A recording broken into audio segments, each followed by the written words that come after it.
एक समय की बात है, सड़कों पर बाढ़ आ चुकी होती है।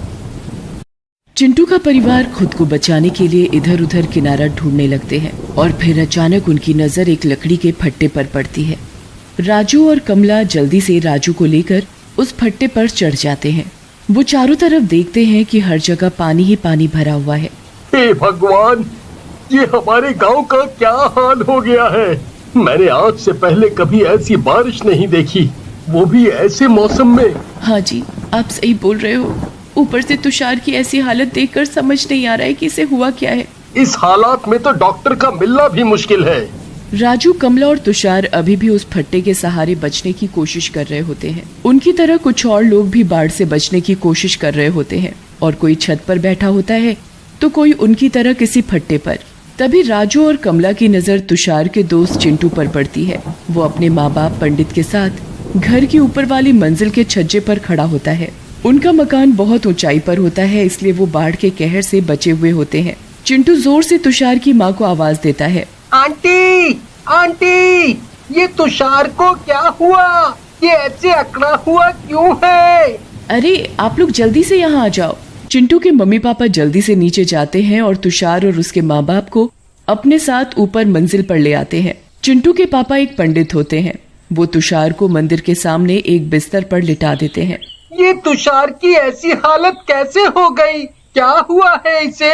ये हिल क्यों नहीं रहा? इसे क्या हुआ अंकल? पता नहीं, बस इसके साथ कुछ कुछ अजीब सी चीजें हो रही थी और ये बार बार किसी चुड़ैल के देखने की बात करता था।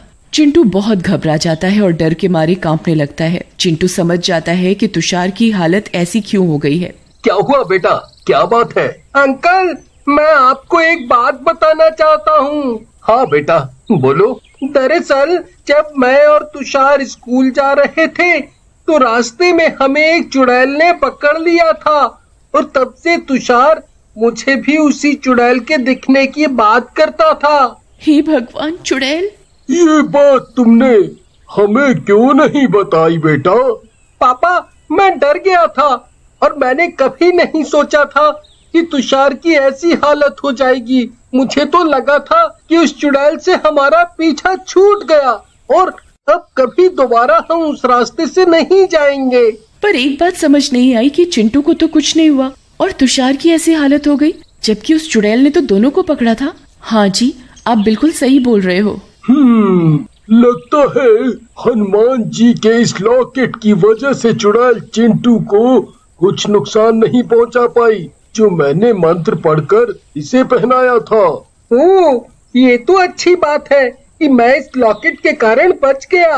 हाय बहन, पर उस चुड़ैल ने मेरे बच्चे की क्या हालत कर दी। अब हम क्या करेंगे? परेशान मत हो, मैं कुछ करने की कोशिश करता हूँ। तभी अचानक बाहर से कुछ लोगों के चिल्लाने की आवाज आने लगी और सब लोग छज्जे से बाहर देखने जाते हैं। उन लोगों की नजर आसपास के कुछ लोगों पर पड़ती है जो बाढ़ में फंसे हुए होते हैं। वो एक पुतले की तरफ पानी में बह रहे होते हैं। अरे ये क्या? ये सब तो तुषार जैसी हालत में लग रहे हैं। ये सब उस चुड़ैल का काम है। तभी वहाँ अचानक पानी से चुड़ैल निकल आती है। वो पानी में कभी कहीं डुबकी लगाती तो कभी कहीं। वो एक एक करके लोगों को पकड़कर पानी में डुबो डुबो कर मारने लगती है और लोगों को अपने जादू से पुतला बना देती है। लोग अपने आप को बचाने के लिए यहाँ से वहाँ भागने लगते हैं। मैं सबको मार दूंगी और पूरे गांव को पानी में डुबो दूंगी। चलो चलो चलो, जल्दी अंदर चलो। अगर इस चुड़ैल की नजर हम पर पड़ गई तो ये हमें भी नहीं छोड़ेगी। हाँ हाँ, जल्दी अंदर चलो। सब लोग अंदर जाने लगते हैं और तभी चुड़ैल की नजर उन लोगों पर पड़ जाती है। कहाँ जा रहे हो मुझसे बचकर? मुझसे कोई नहीं बच पाएगा। अरे इस चुड़ैल ने तो हमें देख लिया, अब हम क्या करेंगे?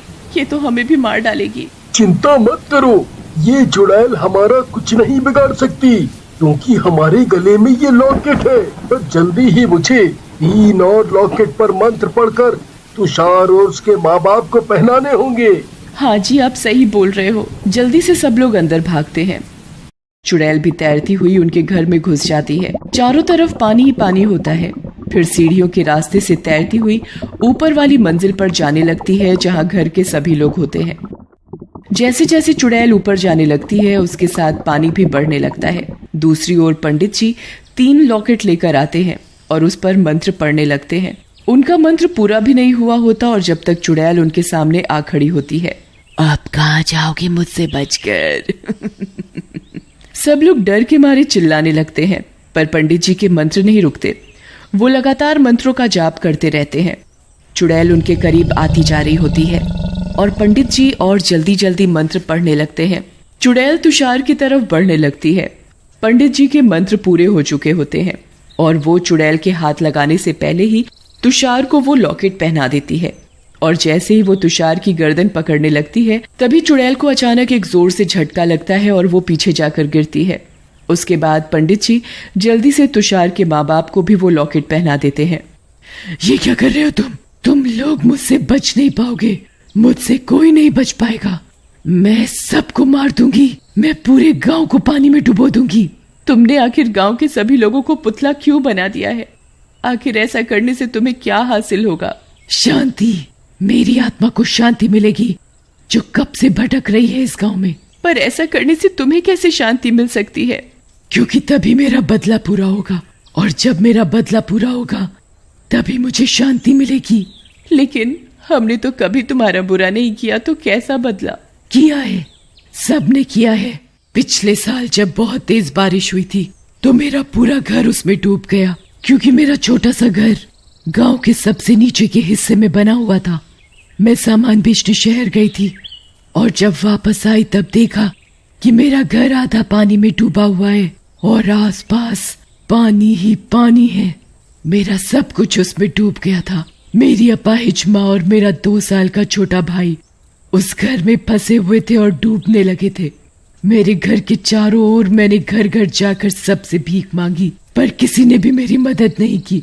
मेरी अपाहिज माँ खुद को और मेरे छोटे भाई को पानी से निकालने की खूब कोशिश करती रही। जब किसी ने मेरी मदद नहीं की तो मैं बिना सोचे समझे पानी में कूद गई और अपनी माँ और अपने भाई के साथ खुद भी डूबकर मर गई। हमने बहुत कोशिश की पर हम में से कोई न बच सका, इसलिए मैं अपना बदला लेने आई हूँ। हमने बहुत कोशिश की पर हम में से कोई न बच सका, इसलिए मैं अपना बदला लेने आई हूँ। अब मैं भी इन गांव वालों को डुबो कर मारूंगी, और जैसे उस दिन ये सब एक पुतले की तरह तमाशा देखते रहे थे, अब मैं सबको सच में पुतले में बदल दूंगी। चुड़ैल हनुमान जी के लॉकेट के कारण किसी को हाथ तो नहीं लगा पाती, पर जादू से पानी ऊपर करने लगती है। अब पानी धीरे धीरे और ऊपर आने लगता है और सब लोग पानी में डूबने लगते हैं। राजू जल्दी से तुषार को पकड़ लेता है, पर जल्द ही सब लोग पानी में डूब जाते हैं। पानी के अंदर सबका दम घुटने लगता है। चिंटू की हालत तो बहुत बुरी हो जाती है। सब लोग पानी से बाहर निकलने की कोशिश करते हैं, पर किसी को भी तैरना नहीं आता। धीरे धीरे सबका दम घुटने लगता है। चुड़ैल ये सब देखकर बहुत खुश होती है। ये इस गांव के आखिरी बचे हुए लोग हैं। अब ये भी कुछ ही पलों में हमेशा के लिए पुतले बन जाएंगे, फिर कोई नहीं बचेगा इस गांव में। पंडित जी जैसे तैसे सामने मंदिर में घुस जाते हैं। वहां से वो गंगा जल की बोतल निकाल लेते हैं और जल्दी से उसका ढक्कन खोल देते हैं। गंगा जल जल्द ही बाढ़ के पानी में मिल जाता है। ये क्या हो रहा है? मेरा शरीर क्यों जल रहा है? जैसे जैसे चुड़ैल गंगा जल के कारण पानी में समाने लगती है, वैसे वैसे उसका जादू भी खत्म होने लगता है और बाढ़ का पानी भी कम होने लगता है। मैंने ये सब तुम्हारी आत्मा को शांति दिलाने और गांव वालों को बचाने के लिए किया है। देखते ही देखते कुछ ही पलों में चुड़ैल गंगा जल के कारण उसी बाढ़ के पानी में हमेशा के लिए गायब हो जाती है और उसकी आत्मा को शांति मिल जाती है। जल्द ही गंगा जल वाला पानी पूरे गांव में फैल जाता है और सभी पुतले बने हुए लोग वापस से ठीक हो जाते हैं।